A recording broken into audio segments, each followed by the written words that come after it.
go. Nice for the treasure. Next would be your hose reels. This is an inlet reel. You just hook it to a standard spigot, turn it on.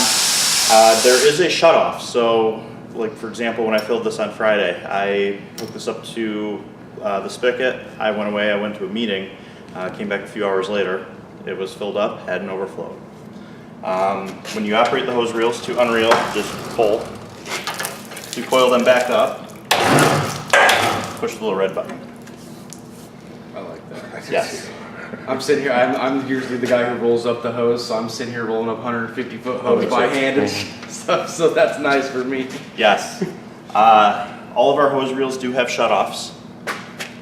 So first of all, if you want to switch from surface cleaner to surface cleaner, you can turn it off. Secondly, we have a shutoff, so if you want to add the chemical injector, you can put it right in line there. Okay. Yeah.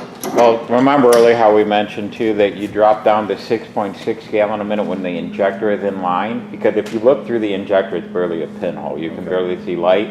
So if you're going to pre-soak a gas station with your greaser cleaner, our recommendation, if you want to increase your speed, take the injector off the reel you're using and go to town, because at 9 gallon a minute you're almost 200 or 300% faster, 2 to 3 times faster than 6.6. Yeah.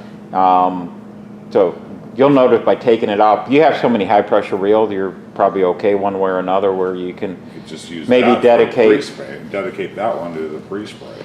exactly. Basically. Well, one of the two in the back. You have a way to dedicate it, but if you actually seen where all of a sudden you're not walking that 48 inches fast as you used to, just say, go check to see if the injector's on there. And if it is, you take it off and all of a sudden you'll see that speed increase tremendously by removing the injector. That's why we spend all the extra.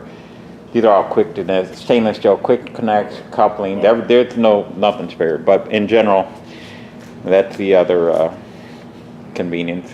Yep. I guess next would be the AZV.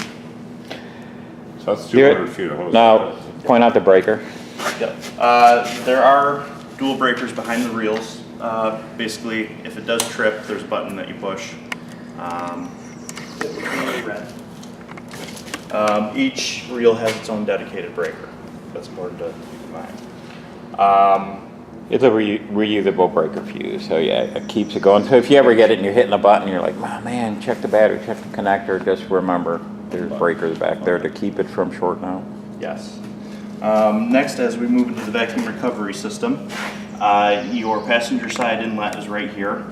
Simply, if you want to use it, you hook your vacuum hose up to it and just open the valve. If you have no air, or if you have no vacuum pressure at this one, check the back, make sure that it is not open as well. Should be everything on this door. That's pretty good.